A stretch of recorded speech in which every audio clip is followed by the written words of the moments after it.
Passage number 20. Thoughts. Vichar. Phase 1. Reading. The essence of thought is that state when thought is not. However, deeply and widely thought is pursued, thought will always remain shallow, superficial. The ending of thought is the beginning of that essence. The ending of thought is negation, and what is negative has no positive way. There is no method, no system to end thought. The method, the system is a positive approach to negation, and thus thought can never find the essence of itself. It must cease for the essence to be. The essence of being is non-being, and to see the depth of non-being, there must be freedom from becoming. There is no freedom if there is continuity, and that which has continuity is time-bound. Every experience is binding thought to time, and a mind that's in a state of non-experiencing is aware of all essence. This state in which all experiencing has come to an end is not the paralysis of the mind. On the contrary, it's the additive mind, the mind that's accumulating, that is withering away. For accumulation is mechanical or repetition. The denial to acquire and mere acquisition are both repetitive and imitative. The mind that destroys totality, this accumulative and defensive mechanism, is free, and so experiencing has lost its significance. Then there is only the fact and not the experiencing of the fact, the opinion of the fact, the evaluation of it. The beauty and non-beauty of it is the experiencing of the fact. The experiencing of the fact is to deny it, to escape from it. The experiencing of a fact without thought or feeling is a profound event. Phase 2. Translation into Hindi. The essence of thought is that state when thought is not. विचार का सार वो अवस्था है जब विचार नहीं होता है. However deeply and widely thought is pursued, thought will always remain shallow, superficial. विचार कितना भी गहरा और व्यापक क्यों ना हो, विचार हमेशा उथला सतही ही रहेगा. The ending of thought is the beginning of that essence. विचार का अंत उस सार की शुरुआत है. The ending of thought is negation, and what is negative has no positive way. There is no method, no system to end thought. विचार का अंत निषेध है, और जो नकारात्मक है उसका कोई सकारात्मक मार्ग नहीं है. विचार को समाप्त करने के कोई विधि नहीं है, कोई व्यवस्था नहीं है. The method, the system is a positive approach to negation, and thus thought can never find the essence of itself.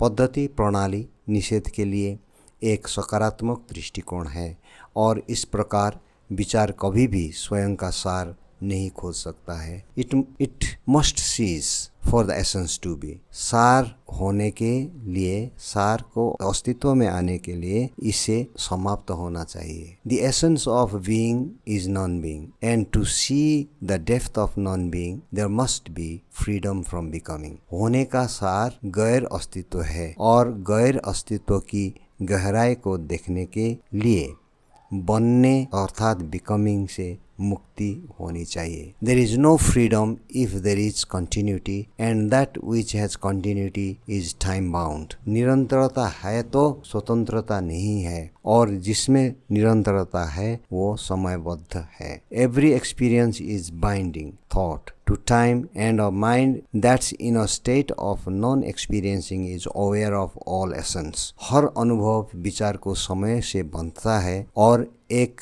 मन जो अनुभव न करने की स्थिति में है वो सभी सार के बारे में जानता है. This state in which all experiencing has come to an end is not the paralysis of the mind. On the contrary, it's the additive mind, the mind that's accumulating, that is withering away. यह अवस्था जिसमें सभी अनुभव करने के कार्य समाप्त हो गए हैं, मन का पक्षाघात पैरालिसिस नहीं है. इसके विपरीत यह योगात्मक मन है.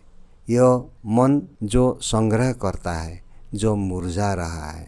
For accumulation is mechanical or repetition. The denial to acquire and mere acquisition are both repetitive and imitative. क्योंकि संचय यांत्रिक है, एक पुनरावृत्ति, अधिग्रहण से इनकार और मात्र अधिग्रहण दोनों दोहराते रहने और अनुकरण करने वाले हैं. The mind that destroys totally this accumulative and defensive mechanism is free, and so experiencing has lost its significance. मन जो इस संचयात्मक और रक्षात्मक तंत्र को पूरी तरह से नष्ट कर देता है वो मुक्त है और इसीलिए अनुभव करना अपना महत्व खो चुका है. Then there is only the fact and not the experiencing of the fact, the opinion of the fact, the evaluation of it, the beauty and non-beauty of it is the experiencing of the fact. तब केवल तथ्य होता है और तथ्य का अनुभव नहीं होता. तथ्य का मत, उसका मूल्यांकन, उसका सौंदर्य और असुंदरता ही तथ्य का अनुभव है. The experiencing of the fact is to deny it, to escape from it. तथ्य का अनुभव इसे नकारना है, इससे बचना है. The experiencing of a fact without thought or feeling is a profound event. बिना सोचाई या भावना किसी तथ्य का अनुभव करना एक गहन घटना है. Phase 3, Comprehension. Question number 1. What is the main point that the author is making about thought? लेखक विचार के बारे में मुख्य बात क्या कह रहा है? The author is making the point that thought is not the essence of being. The essence of being is non-being, which is the state when thought is not. लेखक ये कह रहा है कि विचार अस्तित्व अर्थात बीइंग का सार नहीं है. अस्तित्व का सार गैर अस्तित्व नॉन बीइंग है, जो वो स्थिति है जब विचार नहीं होता है. Next question. What is the relationship between thought and experience? विचार और अनुभव के बीच क्या संबंध है? Thought is always trying to experience something. However, the more thought experiences, the more it becomes trapped in the cycle of time and becoming. विचार सदैव कुछ न कुछ अनुभव करने का प्रयास करता है. हालांकि विचार जितना अधिक अनुभव करता है उतना ही वो समय और बनने अर्थात बिकमिंग के चक्र में फंस जाता है. Next question. What is the significance of the phrase the experiencing of the fact? तथ्य का अनुभव, इस वाक्यांश का क्या महत्व है? The experiencing of the fact is the process of trying to understand and interpret a fact. However, this process is always limited by thought and can never fully capture the essence of the fact. तथ्य का अनुभव किसी तथ्य को समझने और व्याख्या करने की कोशिश करने की प्रक्रिया है. हालांकि यह प्रक्रिया हमेशा विचार द्वारा सीमित होती है और कभी भी तथ्य के सार को पूरी तरह से पकड़ नहीं पाती. Next question. What is the difference between experiencing a fact with thought और feeling and experiencing it without thought और फीलिंग? किसी तथ्य को विचार या भावना के साथ अनुभव करने और विचार या भावना के बिना अनुभव करने के बीच क्या अंतर है? When we experience a fact with thought or feeling, we are adding our own interpretation to the fact. This prevents us from seeing the fact as it really is. However, when we experience a fact without thought or feeling, we are able to see it as it really is.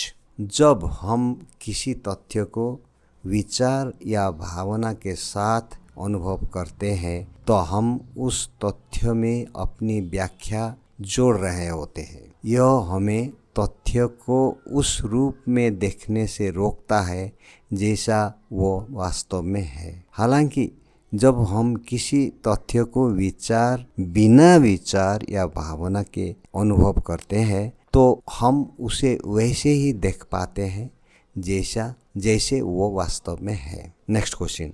What is the significance of the phrase the profound event? गहन घटना, इस वाक्यांश का क्या महत्व है? The profound event is the experience of non-being. It is the experience of being free from thought and feeling. This experience is profound because it allows us to see the world in a new way. गहन घटना गैर अस्तित्व non being का अनुभव है। यह विचार और भावना से मुक्त होने का अनुभव है। यह अनुभव गहरा है क्योंकि यह हमें दुनिया को एक नए तरीके से देखने की अनुमति देता है। Thank you for watching, and if you have any doubt about the answers of this comprehension section, or if you have any of your own questions, you can put them down in the comment section for others to answer them and for all of us to comprehend the thing more clearly. Thank you again.